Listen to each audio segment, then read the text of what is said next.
Oi, gente, tudo bem? Estamos aqui para mais um podcast, estamos com Luciana Lima.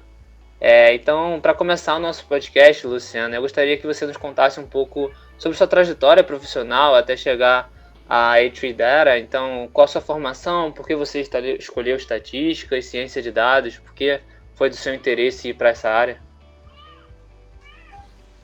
Guilherme, obrigada aí pelo convite, vocês todos. É muito bom estar próximo aí da academia, do pessoal que está formando, né?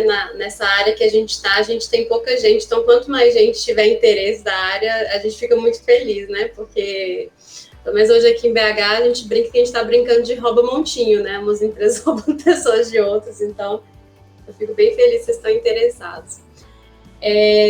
Cara, sobre minha história, assim, quando eu era mais ou menos da idade de vocês, né?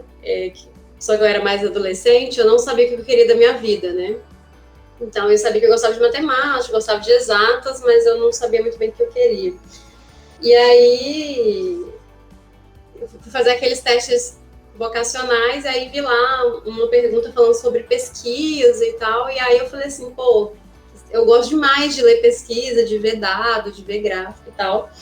Fui na psicóloga e perguntei se tinha algum curso, né, que estudava isso. Ela começou a me explicar o curso de estatística. Aí eu me apaixonei ali, né, por estatística. E aí passei no vestibular, aqui na UFMG, né, que eu sou de Belo Horizonte.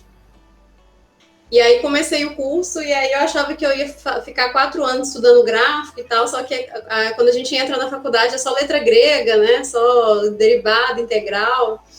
Então eu vi, né, um mundo bem diferente, mas eu gostava muito, assim, né? Essa primeira parte que vocês estão passando agora, né, que é o ciclo básico, que é a parte mais difícil, né? Depois vai ficando gostoso. Inclusive vocês estão tendo uma matéria prática, né, que é estatística. Mas aí, bom, na época, né, eu fiz alguns estágios e fui percebendo que, né, assim, a princípio eu achava que para eu ser uma excelente estatística, eu precisava de saber muito de estatística. E aí, durante os meus estágios, eu fui percebendo que isso não era o suficiente, né? Que eu precisava também conseguir me comunicar bem, sabe? Eu precisava conseguir, primeiro, entender o que a pessoa precisava, né? Que problema que ela precisava resolver. E depois que eu resolvi um problema, eu precisava explicar para ela como que ela pode usar aquele resultado. Então eu tive alguns momentos assim da minha vida que eu percebi muito isso, né? Quando eu comecei a explicar algumas coisas, as pessoas me olharam como se fosse um ET, né? E aí eu fui percebendo isso, assim, né? Que eu precisava conseguir falar menos estatistiquez, né? E aí beleza, aí eu fiz, né? Fiz um estágio e aí quando eu formei, né? Eu fui contratada e trabalhei nessa empresa que é uma empresa do ramo de educação por 10 anos, né? E durante o tempo que eu trabalhei lá, eu fui percebendo também que não adiantava muito eu saber muito estatística e eu saber muito me comunicar com a área de negócio, que eu não conseguia dar conta de todo o trabalho que eu tinha que fazer. Então, eu precisava automatizar o meu trabalho. Então, eu comecei a trabalhar com bancos de dados, comecei a programar, sabe? Então, eu não sabia, mas naquela época eu já estava trabalhando com ciência de dados, só que não tinha esse nome chique, né? Eu era só uma estatística, mas eu já fazia coisa de ciência de dados. E aí, bom, fiquei lá muito tempo e aí eu fui sentindo que eu precisava ver um pouco mais o mercado. Aí eu saí, né, dessa empresa, fui para uma área de inovação, uma área de tecnologia, de uma empresa de tecnologia. E aí aprendi muito, assim, trabalhei com vários modelos preditivos, com modelos, né, que envolviam dados de texto, de som, números também. Então foi muito bom. E na época que eu estava nessa empresa educacional, eu fiz uma pós-graduação em BI, Business Intelligence, e aí eu tive aula com um professor que eu gostava muito, e eu falava assim, eu ainda vou trabalhar com esse cara, né? E esse cara é o fundador da 3Data. Aí, quando eu estava, né, nesse time de inovação, surgiu uma oportunidade na A3, aí eu falei assim, vou candidatar. Candidatei, deu certo, vim para a A3 em 2018, como cientista de dados, trabalhei um ano aqui, depois de um ano eu fui convidada para ser sócia da A3 também. Aí assumi a área de ciência de dados, fiquei responsável pela área por 2 anos. No final do ano agora, como a gente está num crescimento muito acelerado, a gente fez uma reestruturação organizacional, e aí eu estou pela primeira vez saindo do técnico, assim, né? Então agora eu estou assumindo, né, desde o início do ano eu assumi a área de operação. Então estou, né, criando processos, trabalhando com gestão de projetos, desenvolvimento de pessoas para a gente conseguir entregar o que a gente precisa entregar, né?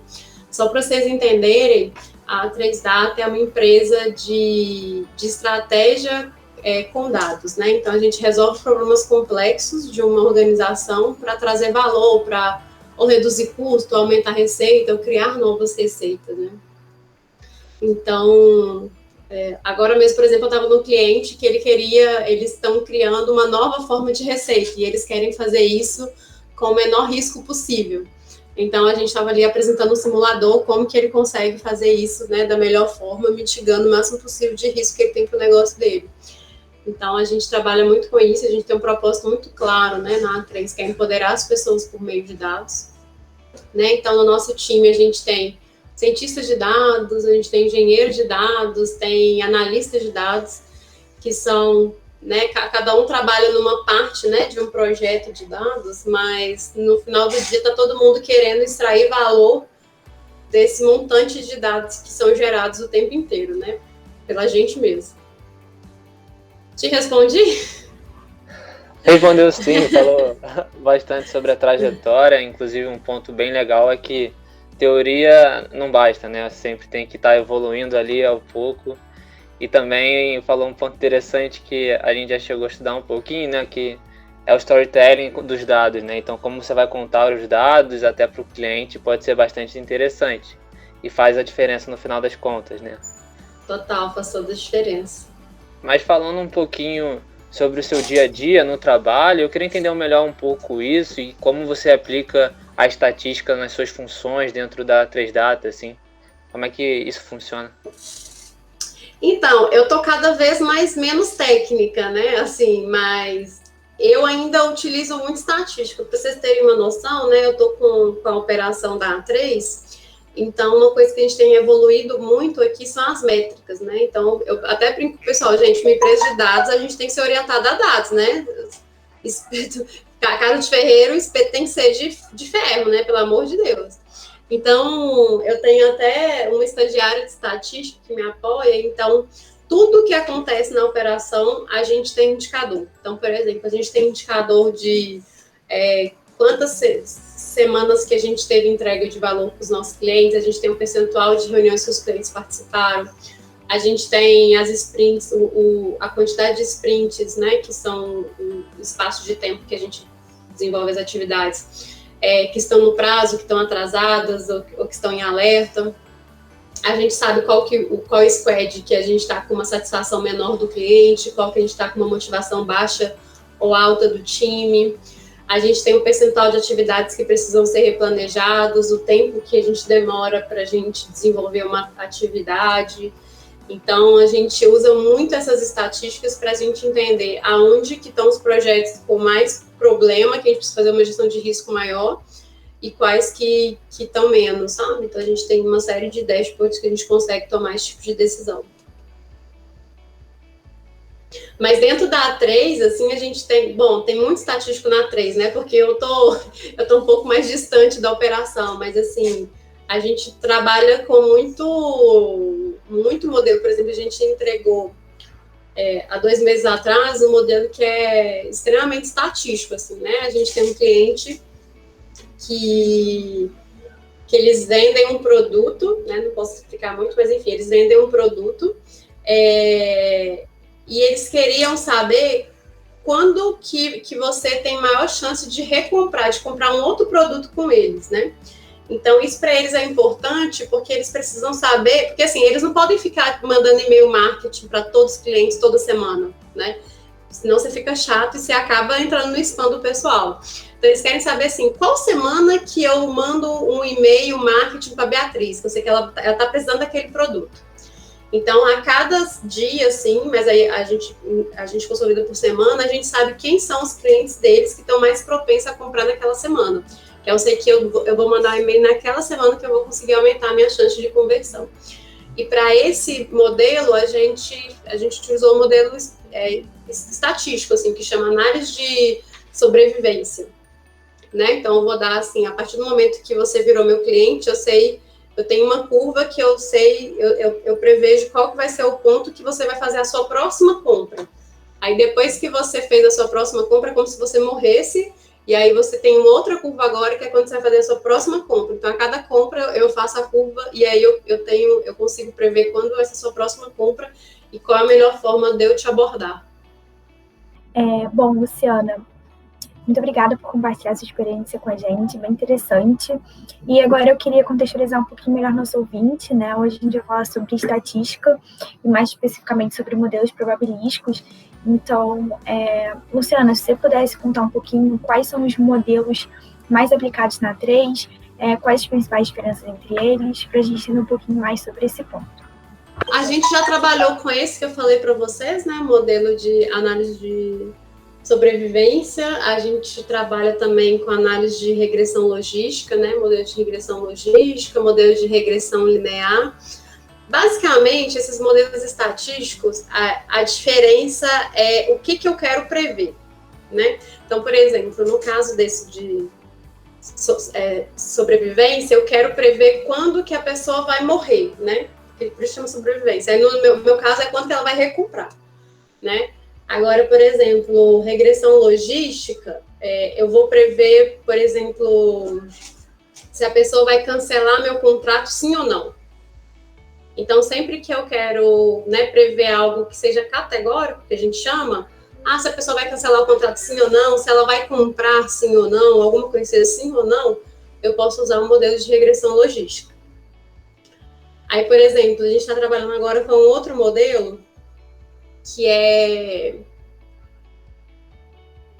eu estou criando um score de fornecedor. Não sei se vai ficar complexo, mas se vocês não entenderem, vocês me falam que eu explico de novo.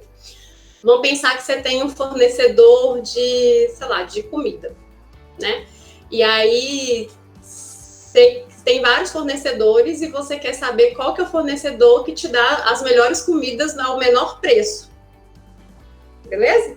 Você quer ter a melhor comida com o menor preço. Então, a gente fez um modelo de regressão linear. Vocês conhecem regressão linear? Gente, se eu começar a falar grego aqui, vocês me avisam, pelo amor de Deus. Tá tranquilo. Então, eu pego todos os fornecedores que eu tenho, todas as características de comida que eles me venderam, todas as características de qualidade dessas comidas que eles me venderam, e eu traço uma regressão linear para eu prever assim, olha, se um fornecedor que me dá, sei lá, eu estou tentando mudar o contexto para vocês, para eu manter o sigilo do cliente, mas assim, por exemplo, eu quero um fast food, por exemplo, né? Eu compro um hambúrguer, eu compro pão, eu compro um monte de coisa, né? E eu preciso que o meu sanduíche no final do dia seja gostoso, né? E eu tenho essas medidas do quão gostoso é meu sanduíche. Vamos pensar que eu tenho essas medidas. Então, vocês concordam comigo que eu quero escolher todos os meus fornecedores de forma que eu tenha um sanduíche mais gostoso no final do dia, mas eu pague o menor preço no hambúrguer, no pão, nos molhos e tudo. Então, a gente faz um modelo de regressão linear para prever, né, o quão gostoso vai estar esse sanduíche, quem que é o fornecedor que consegue me dar esses, né, ao menor custo, os melhores ingredientes. Então, por exemplo, no caso de pão, por exemplo, vou comprar um pão. Olha, um pão, o melhor pão, em média, o preço vai estar R$10 e esse cara está me vendendo por R$12, então tá caro. Um pão que me dá o sanduíche mais gostoso tá caro. Então, eu prefiro pegar um fornecedor que vai me cobrar R$10 e não esse com 12, entendeu? E aí a gente tenta regular, tipo assim, características de pão, né? Enfim, uma série de coisas, assim. Mas a gente trabalha com modelo de regressão linear, assim, que é estatístico, né? Probabilístico mesmo. Logístico. A gente trabalha muito com séries temporais aqui na A3, muito mesmo, né? Praticamente tudo nessa vida vai ser ao longo do tempo, né? Então, a gente trabalha muito com previsão de demanda. Tem até um case nosso, que esse eu posso falar que ele é público. Não sei se vocês conhecem a AWS, conhece? A Amazon. Conhecemos. É um case nosso que a gente fez com o Pardini. Vocês conhecem o Hermes Pardini? Laboratório? Acho que aí no Rio não é famoso, não, né? Mas o Pardini é tipo Geraldo Lustosa, tem aí no Rio? Quando vocês fazem exame de sangue, vocês fazem aonde? É na Sérgio Franco. Sérgio Mas é uma Franco? empresa de medicina diagnóstica, não é? É, uma empresa de medicina diagnóstica, exatamente. Mas eles ganham dinheiro de verdade, eles são o terceiro do Brasil, tá? E eles ganham dinheiro de verdade, na verdade, terceirizando exames. Então, às vezes, você tá coletando um sangue aí perto da sua casa, você acha que esse exame vai ser feito aí na sua casa, mas ele vai ser feito aqui em Vespasiano, aqui perto de BH, entendeu? Então, o Pardini, todos os dias, ele passa na porta de 6 mil laboratórios, todos os dias, no Brasil inteiro, para coletar amostra de pessoas.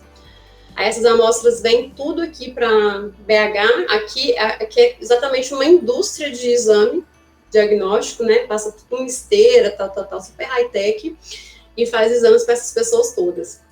E vocês concordam comigo que para esses laboratórios coletarem exames lá em Macapá, lá em qualquer lugar do Brasil, eles precisam de insumos, né, para coletar. Então, eles precisam de tubo, precisa de agulha, precisa de bolsa para depois colocar os tubos, precisa de uma série de coisas, né, de produtos. Então, a gente fez uma previsão de demanda, né, para cada laboratório mês, a gente fez uma previsão de demanda para prever quantos tubos aquele laboratório vai me devolver em abril. Então ele vai me devolver 200 tubos em abril. Então eu vou mandar 250 tubos para ele. Né? Eu não posso mandar muito para mais, porque eu vou perder dinheiro, né? Porque aquele tubo nunca mais vai voltar para mim. Mas eu também não posso mandar muito para menos, porque senão ele vai me ligar e falar que não tem tubo para coletar a amostra, vou ter que mandar Sedex 10 lá para o Amapá. Entendeu? Vai ficar muito mais caro. Então, a gente trabalhou com modelos de séries temporais para fazer essa previsão, né, de demanda, né, de quantas amostras que eu vou receber, e aí eu sei quantos insumos que eu vou enviar para os laboratórios. É bem legal ver a diferença desses cases todos. É exatamente por isso me surgiu uma dúvida, que é com relação aos dados que a A3 usa, né? Então, como é feita essa busca? Vocês só se baseiam no cliente? Porque aqui, pelo menos, a gente já teve até professor falando que não dá para acreditar 100% no que o cliente fala, o que está nos dados que ele entrega, que é sempre para calcular o tempo de novo, ou então buscar informações de outras fontes. Eu queria entender um pouquinho como é que acaba funcionando dentro da A3. Tem de tudo, Gabriel. Olha, tem dados que a gente pega do que o cliente fala, né? Mas, por exemplo, o caso que eu contei para vocês, né, da empresa que eu trabalhei, que era de call center, a gente pegava dados que as pessoas, quando ligava para o telefone, sei lá, da NET, da Oi, por exemplo, você ligava lá para o atendimento. A sua voz virava texto, e do texto a gente fazia um modelo para prever se você tinha resolvido aquele problema sim ou não, se você ia ligar no dia seguinte sim ou não, se você ia cancelar seu produto sim ou não, se você tinha chance de comprar outro produto sim ou não, entendeu? Quer dizer, eu usei dado da sua conversa que você registrou no telefone, né? E a gente conseguiu bons modelos com isso.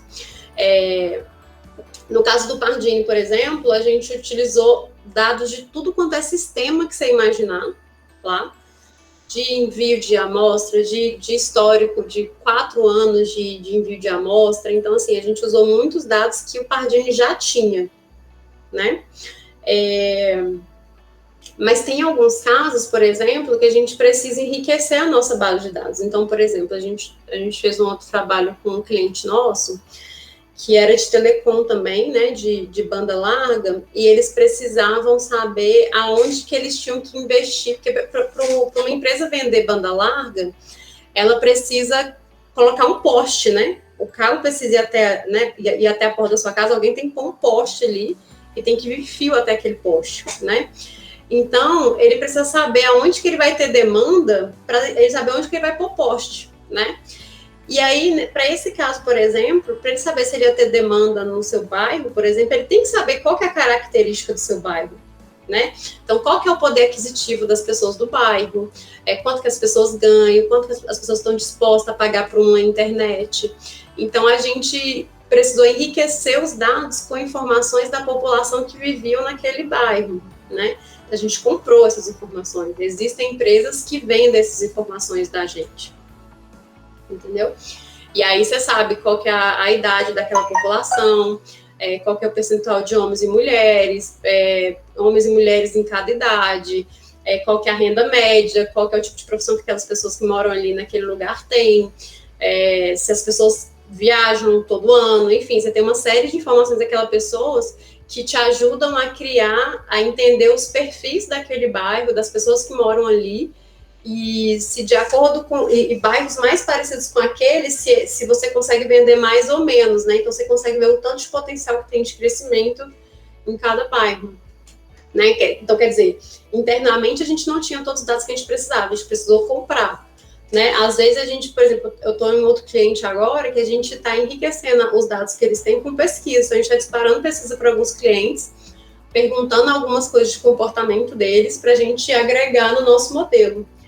Então, depende muito, assim, tem cliente que a gente pega dados de rede social, por exemplo, então varia muito, assim. O como a gente olha depois, sabe? A gente olha primeiro assim, qual que é o problema que precisa ser resolvido? Ah, não, preciso resolver um problema que meus clientes estão cancelando um contrato comigo. Beleza, então os clientes, então por que você acha que os clientes querem cancelar o contrato com você? Aí a gente faz um brainstorm, entende toda a situação 360 a respeito do cancelamento de contrato, e aí a gente vai buscando, então você acha que é porque eles não estão satisfeitos? Como que a gente mede satisfação? Ah, tem tal e tal base, aí você vai puxando, entendeu? Então a gente, primeiro o problema e depois a gente vai procurar os dados que vão conseguir nos dar algum tipo de resposta.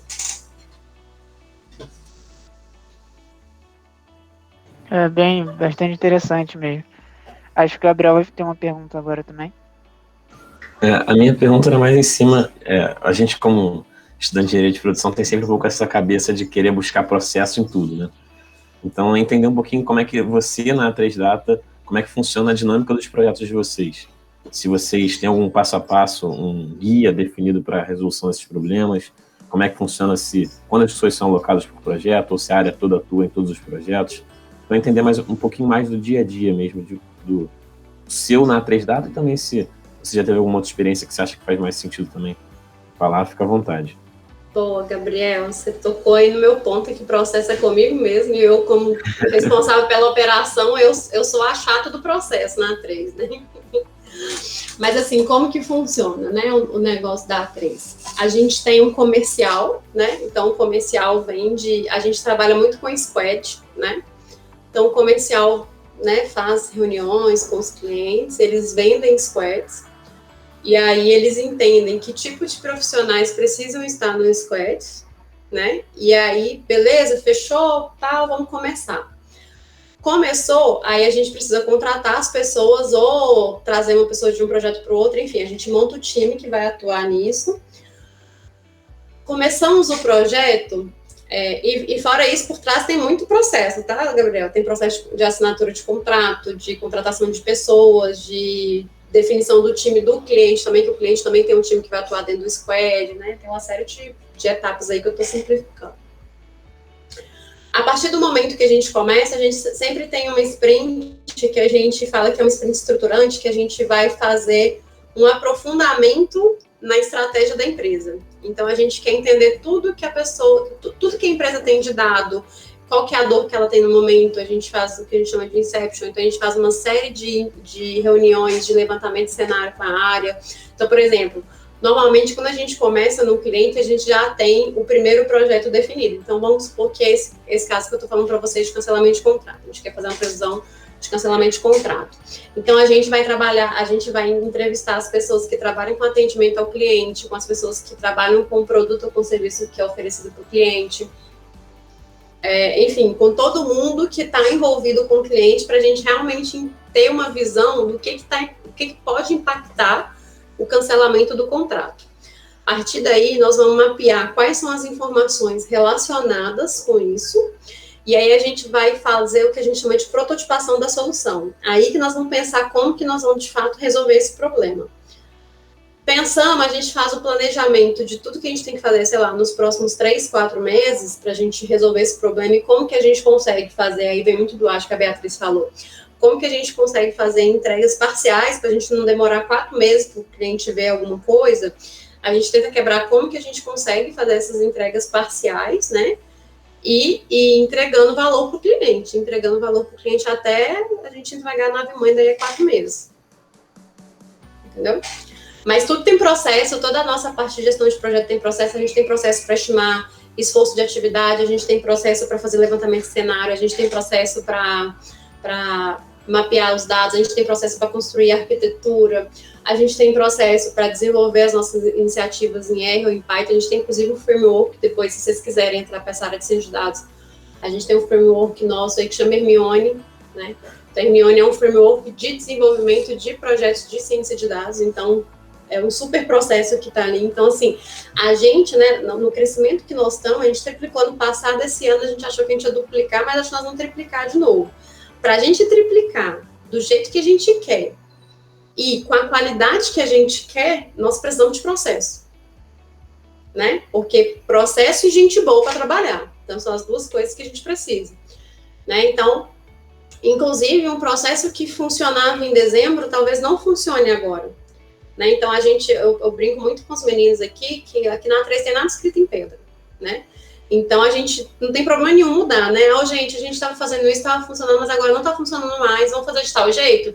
Vamos experimentar. Experimentou, deu certo, põe no processo, vamos seguir agora até já não funcionar mais, aí a gente muda de novo, né? Então, assim, os clientes mudam muito rápido, e os nossos clientes também são muito diferentes. Pra vocês terem noção, a gente tem cliente que é super inovador, que já nasceu tech, e tem cliente que existe há mais de 60 anos, que eles estão tentando agora fazer uma transformação digital, entendeu? Então, eu não posso querer trabalhar com uma empresa que é tech da mesma forma que eu trabalho com uma empresa que é extremamente tradicional e hierárquica. Então, os meus processos precisam se adaptar a esse tipo de clientes também, né? Eu não posso...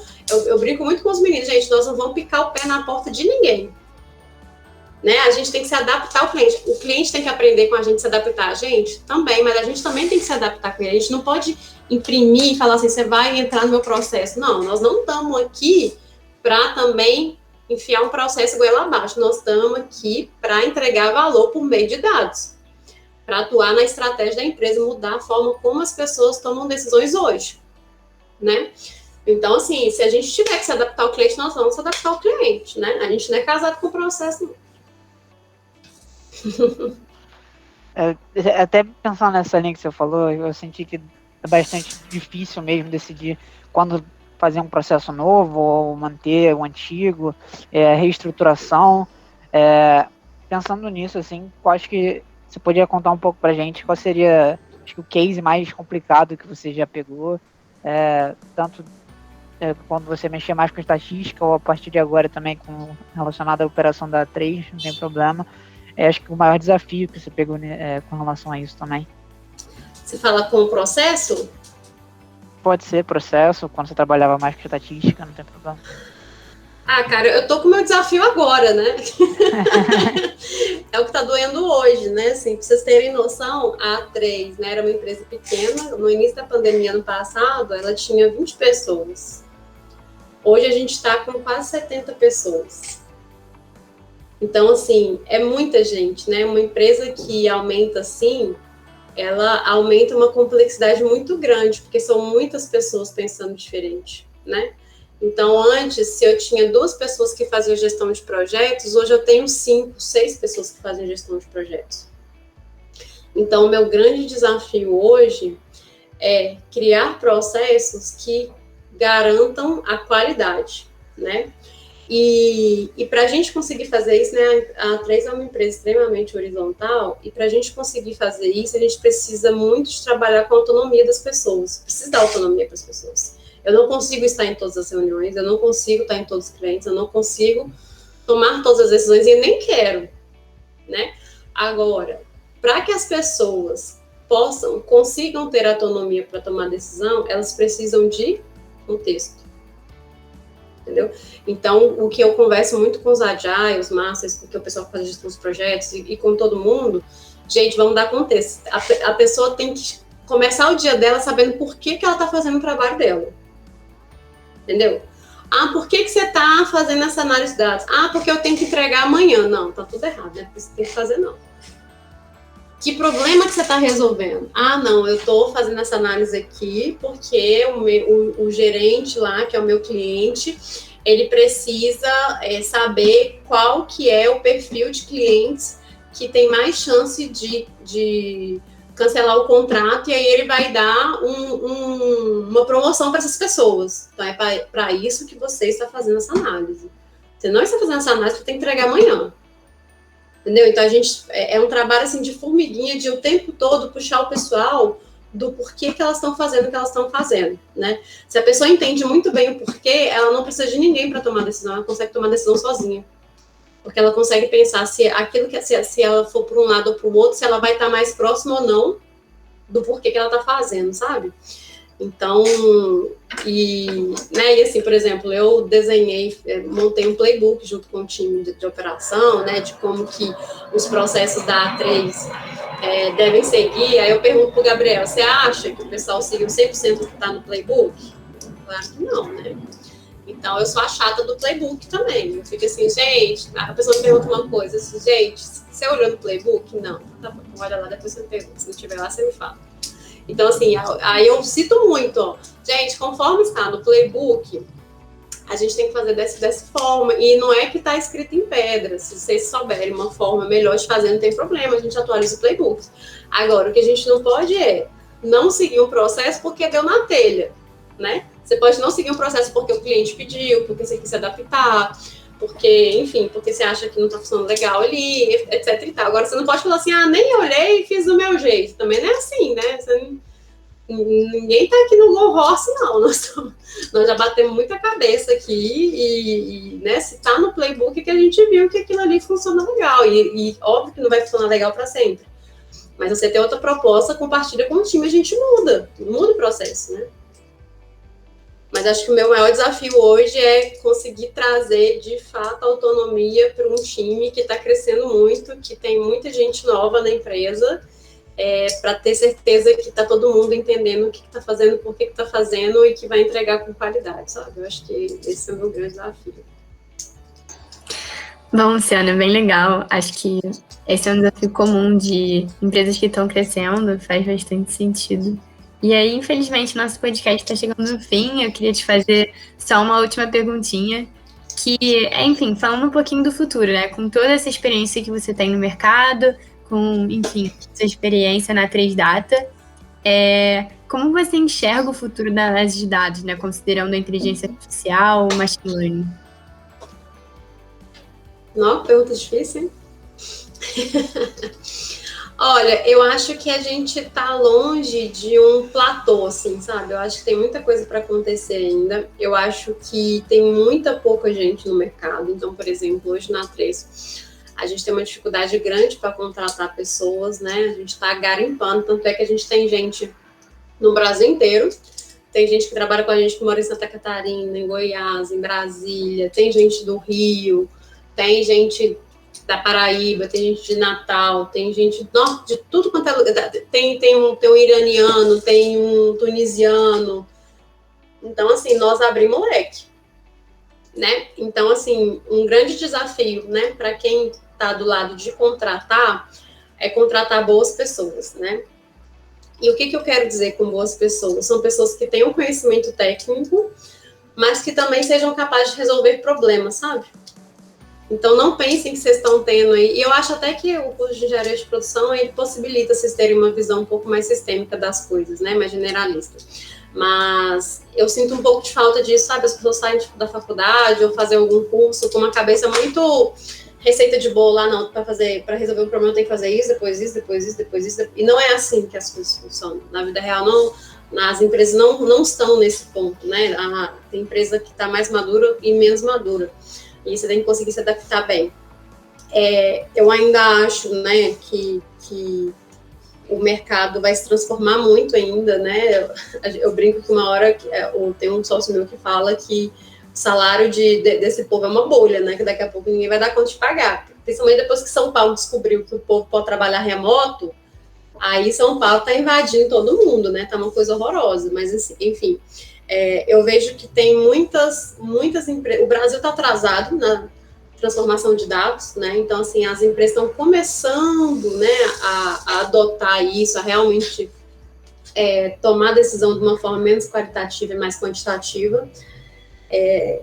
Eu acho que a gente vai demorar aqui no Brasil para ter uma parcela grande de empresas que trabalham dessa forma. Eu acho que vai vir ainda muita ferramenta para ajudar nesse processo, para a gente depender menos de pessoas qualificadas, né? Porque se a gente for esperar todo mundo se formar, a coisa não vai andar, então acredito que vão vir muitas ferramentas aí para simplificar, né? Acho que é isso, assim, eu acho que está tudo muito em construção, sabe? Assim, a área, por exemplo, de engenharia de dados está muito em construção, tá? Não tem nada escrito em pedra, sabe? Assim, acho que até de ciência de dados e análise de dados está um pouco mais consolidada, mas a engenharia está sendo criada ainda. Então, a gente está num momento, assim, sabe, que eu acho que a gente vai lembrar da época, sabe, que as pessoas estavam entendendo ainda o que estava acontecendo. Mas é muito gostoso, é muito desafiador. Inclusive, se vocês quiserem, né, trabalhar nessa área, vocês sigam lá a 3Data no LinkedIn, a gente deve abrir vaga para... Aliás, a gente está com algumas vagas para estágio, a gente deve abrir mais vagas para estágio esse ano ainda, então se candidatem. Bom, bem legal, Luciana. Muito obrigada. Queria agradecer aqui em nome de todo mundo, em nome da matéria de estatística aplicada. E é isso. Muito obrigada aí pelo seu tempo, por ter vindo hoje. Obrigada, eu que agradeço.